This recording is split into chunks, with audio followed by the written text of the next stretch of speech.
Morning crept through the mist-covered pines of Willow Creek, Montana, a place where time didn't quite move forward but simply paused to rest. Dew still clung to the asphalt as the first pale light of day filtered through thin layers of gray clouds, carrying with it the soft mountain chill of an early American winter. Inside Willow Creek Diner, everything moved to its own quiet rhythm. The old ceiling fan turned lazily. The soft sizzle of the griddle drifted from the kitchen, and the faint clink of a spoon against a cup beat steadily. The quiet heartbeat of a diner that had stood for nearly 40 years. In the far corner by the window overlooking Main Street, Frank Delaney sat, just as he had every morning for years.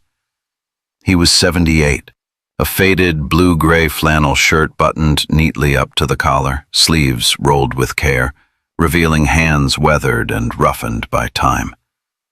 Those hands trembled slightly each time he lifted his cup of black coffee, the only thing he ever ordered, and never once changed. His leather boots were cracked at the heel yet carefully polished, as if keeping them neat was a small way of holding on to dignity in a world that had long stopped noticing. Frank didn't need company. He never had. Every morning at exactly 8:15 a.m., he arrived, sat in that same seat by the window, leaned slightly back against the glass, and gave a slight nod to Maddie, the waitress. She always replied with a quiet smile and a steaming cup of coffee. For Frank, this routine wasn't dull. It was a thin thread connecting him to the world, a way of reminding himself he still existed, even if no one else seemed to remember his name. Outside, a few pickup trucks rumbled, their tires crunching over the damp road. At the counter, a couple of older men talked about fishing, their laughter hoarse and uneven, but warm, like the fading echo of the town's memory. Frank didn't join in. He just listened, and every so often his eyes drifted toward the window, as if in the glass reflection, he could still see the faces of those he once marched beside through the jungles half a world away. The ones who no longer had the chance to sit in the morning light like this. The memory that the whole town would never forget. The doorbell gave a soft chime, making the glass at the front of the diner tremble slightly. A young man walked in, broad-shouldered, wearing a worn leather jacket, his eyes restless and hot with anger. His name was Travis Cole, a familiar face in town, not because anyone liked him, but because he was the kind of man people crossed the street to avoid. The sour scent of cheap liquor trailed behind every breath he took. He slumped onto a stool at the counter, ordered in a raspy voice, then started arguing over a few dollars on his bill with Maddie, the waitress. His voice grew louder with each word, drowning out the soft hum of the jukebox playing an old country tune. The other patrons lowered their heads. No one wanted morning trouble. Only Frank Delaney, sitting in his usual corner, hands resting lightly on his coffee cup, looked up. Calm, unafraid, not judging, just watching. But that quiet gaze was enough to unsettle Travis. It wasn't defiant.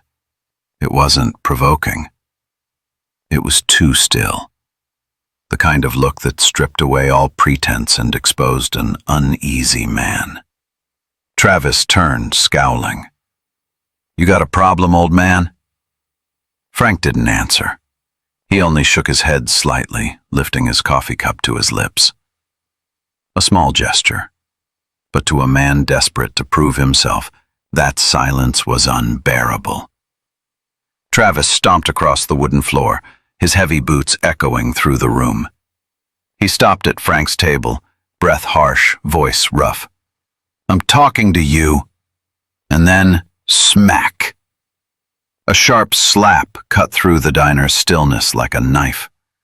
A cup rattled against its saucer. A fork clattered onto the table. Maddie froze, her hands trembling as she tried to step in. But Travis had already stepped back, smirking, as if he'd just proven something. The diner went dead silent. No one moved. Even the sunlight through the window seemed to pause mid-air. Frank slowly lifted his hand to his cheek. The skin burned hot. But in his eyes there was no anger, only a sadness so deep it seemed endless. Sadness that the world had changed, that the values of the world. He had once believed in it completely. No one in the diner moved. No one even breathed too loudly. Only a silence, heavy as lead, draped over everything. Maddie, the waitress, stood frozen, her hands trembling with fear. The young man at the nearby table lowered his head, pretending to be busy with his phone. An elderly couple tried to keep eating, but their knives scraping against the plates rang unbearably loud in the dead stillness. No one spoke. No one stood up. They only stole glances at the old veteran, then looked away quickly as if by not seeing him they could avoid facing their own shame. Frank sat there, motionless, like a statue. His hand still rested against his cheek where the faint red mark lingered. The coffee cup before him had long gone cold. In the dark surface of the liquid his face reflected, lined with age, weary eyes, and a calmness so deep it almost hurt to look at. He wasn't afraid. He wasn't angry. He just felt empty. Years ago, at 20, Frank had faced bombs, nights of rain pounding through jungle canopies, and the silence of friends who would never wake again. He knew what fear truly was, and he had learned how to overcome it. But today, in the place he called home, he discovered a different kind of pain, one deeper than war. The pain of lost respect. A man who had once carried a rifle to protect others was now struck in public. And the whole room, his fellow citizens under the same flag and sky, could do nothing but lower their heads. Maddie stepped closer, placing a shaking hand on his shoulder. Her voice trembled, breaking. "Mr. Delaney, I'm so sorry. I didn't know what to do." Frank turned to her, managing a faint, kind smile, sad but gentle. "It's all right, sweetheart. This isn't new." Then he looked back down at his coffee.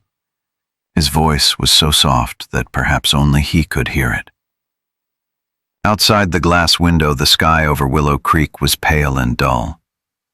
The morning sun had faded, the mist was lifting, and trucks kept rolling down the road. The bell above the door rang, a familiar sound, but this time it carried a different weight.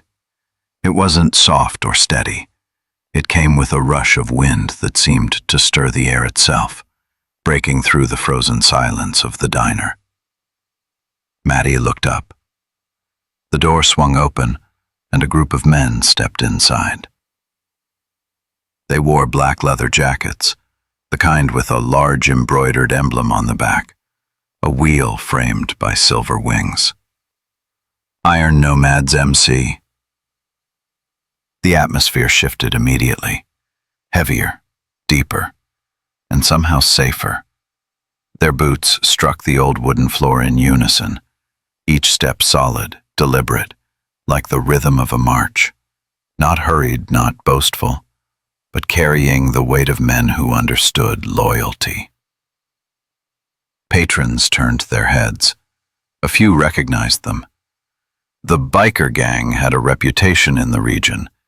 Rough by appearance, yes, but everyone in Willow Creek knew their truth. They repaired veterans' roofs, delivered food to shelters, and never preyed on the weak. At the center of the group walked a tall man, gray threaded through his beard, hair tied neatly at the back, eyes pale and weathered from the road. His gaze was sharp as steel, but beneath it flickered something softer, a kind of longing. Frank Delaney lifted his head. Light from the window fell across his face, and in that instant, his eyes met the stranger's. The world seemed to stop. No one in the diner understood, but Maddie saw it clearly. Frank's eyes trembled, then shimmered with moisture. The man was Jake Delaney, Frank's son. The son who had left home nearly 20 years ago after an argument no one could quite remember anymore. The day Jake rode away, Frank had stood on the porch watching his boy's motorcycle fade into the amber horizon. They had never spoken again. Rumors said Jake had become the leader of a biker club, feared by some, respected by many. And now, here he was, standing in the middle of the diner, before the father he thought he'd never face again. Jake said nothing. He simply stood there, his eyes scanning the room until they stopped on one thing. The faint everything, the anger, the regret, the years lost to silence. Frank looked at his son, his lips quivering, but no sound came out. He only lowered his head slightly as if trying to hide the faint, trembling smile of a man who finally dared to hope again. Between them stretched a quiet, not the kind born of distance, but of understanding rediscovered. The diner remained utterly still, but this time, the silence was different, not fearful, not ashamed. It was reverent, as if everyone present could feel that something sacred was unfolding before their eyes. The air inside the diner grew so thick you could almost hear the ticking of the clock cutting through it. No one spoke. Only eyes, meeting, questioning, then falling silent again. Travis Cole still sat at the counter, that crooked smirk lingering on his face. He didn't realize that something had shifted. The room had changed around him, and he now stood in the wrong place in a story he didn't understand. He shot a glance toward Frank and the group of bikers. His voice came out rough, mocking. "So what now, old man? You called your gang to protect you?" No one answered. Not a single biker moved. Only Jake Delaney, silver threaded through his hair, sat quietly across from his father, eyes cold, composed. He didn't need to stand. He simply lifted his gaze and spoke, low, gravelly, but as sharp and clear as steel dropping onto tile. "The man you just slapped is my father. A veteran, 78 years old, a man who once fought for this land so punks like you could sit in a diner and run your mouth in peace." The entire room held its breath. No one moved. No one even touched their cup. Jake's voice wasn't loud, but something in its tone made everyone want to stand straighter. He continued, his voice dropping lower. Steady, deliberate. "He didn't hit you back, not because he's afraid, but because he knows some battles aren't worth dirtying your hands for." He paused, then his words cut through the air like glass. "But if you think silence is weakness..." Jake tilted his head slightly, his eyes locking onto Travis, calm and deadly. "Then you're about to learn a different kind of lesson." No one knew what Jake was going to do, but he didn't stand up. He didn't have to. Just sitting there, he made the entire room freeze, as if time itself stopped breathing. Travis went still. The mocking grin drained from his face, replaced by something else. Confusion, unease. He glanced around and saw the others watching him. The customers who'd been silent were now staring directly at him, The iron Nomads now. No longer dim or sad, but bright, alive, as if he'd just seen a part of himself reborn in the son he thought he'd lost. Jake's voice softened. I got here a little late, didn't I? Frank smiled, tired, gentle, peaceful. No, Jake. Sometimes people come home exactly when they're needed most. No one in the diner spoke for several minutes after that. The faint echo of the doorbell still lingered in their minds, like the fading sound of a storm moving on. Slowly, the air inside Willow Creek Diner began to warm again. A man at a nearby table exhaled quietly, then murmured, I should have stood up from the start. Maddie bent down quietly, gathering the shards of the cup that had shattered earlier. Her hands still trembled, but her smile had returned. And this time, it was real. She walked over to the Delaneys, placing 2 steaming cups of coffee in front of them. The scent of roasted beans rose into the air. Everyone knew it was a smell, but it had never felt this warm. For the 2 of you, the Delaneys, she said softly with a small smile. The diner let out a gentle laugh, not loud or forced, just the kind that releases tension, the kind that feels human. Jake lifted one of the cups and handed it to his father. Frank accepted it with trembling hands, his eyes glistening slightly, and smiled faintly as he spoke, his voice slow and gentle. You remember, son, when you were little, you used to hate the smell of coffee. Jake chuckled, the laugh of a man who'd gone too far for too long, finally found what he'd been missing. That's because all I could taste was the bitterness. Now, I know it has sweetness too. Frank lowered his gaze, the morning light streaming through the window, casting a soft halo over his silver hair. His voice came out barely above a whisper. Sometimes, Jake, it only takes a few seconds to leave home, but a whole lifetime to find the way back. Jake didn't answer. He only squeezed his father's hand, slow, steady, a silent grip that carried every apology he'd never spoken. Around them, the diner seemed to change. People began to rise from their seats. An old cowboy in a weathered hat touched Frank's shoulder.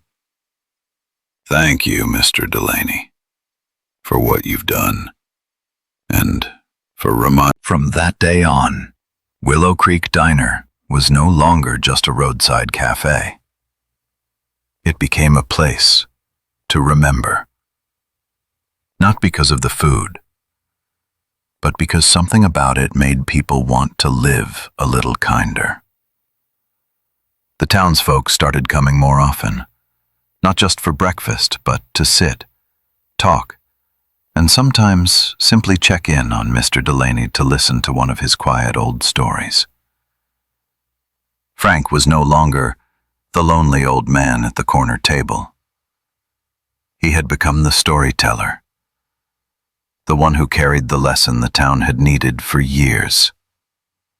Every morning, he arrived early and ordered the same black coffee, but he was never alone anymore. One morning, a high school boy asked him, "Mr. Delaney, why didn't you get angry at the man who slapped you that day?" Frank smiled, gently, sincerely. Because if we answer anger with anger, we both lose. But if we stay calm, we win without hurting anyone. The boy fell silent, then nodded. And that line, it spread, whispered, and repeated in classrooms, churches, and on quiet streets. As for Jake, the son who had been gone for 20 years, he now returned to Willow Creek every week. He and the Iron Nomads fixed the diner's porch, offered free coffee to veterans and local firefighters. Sometimes he arrived even earlier than his father, sitting at their corner table, polishing the cups, waiting. Maddie, the waitress from that morning, quietly hung a small photo on the wall. In the picture, Frank and Jake sat beside each other, morning light falling across their hands as they clasped together. Beneath the frame, in neat handwriting, it read, "Respect is the quietest form of courage, and stay." Sự tôn trọng chính là hình thức dũng cảm, yên lặng nhất. Everyone who passed that picture paused for a moment. No one needed to say anything. They just looked and smiled, because they understood that sometimes kindness doesn't need to be loud. Time passed. Frank's hair turned whiter, but his gentle word, a steady hand, a shared cup of coffee, can still touch the best parts of who we are. If today's story reminded you of someone who once taught you about compassion, about honor, or about the strength of silence, please share this video with them. And don't forget to like, subscribe, and tell us in the comments where you're watching from and which moment in this story moved you most. Because maybe your answer will be the reason someone else chooses to believe in tomorrow.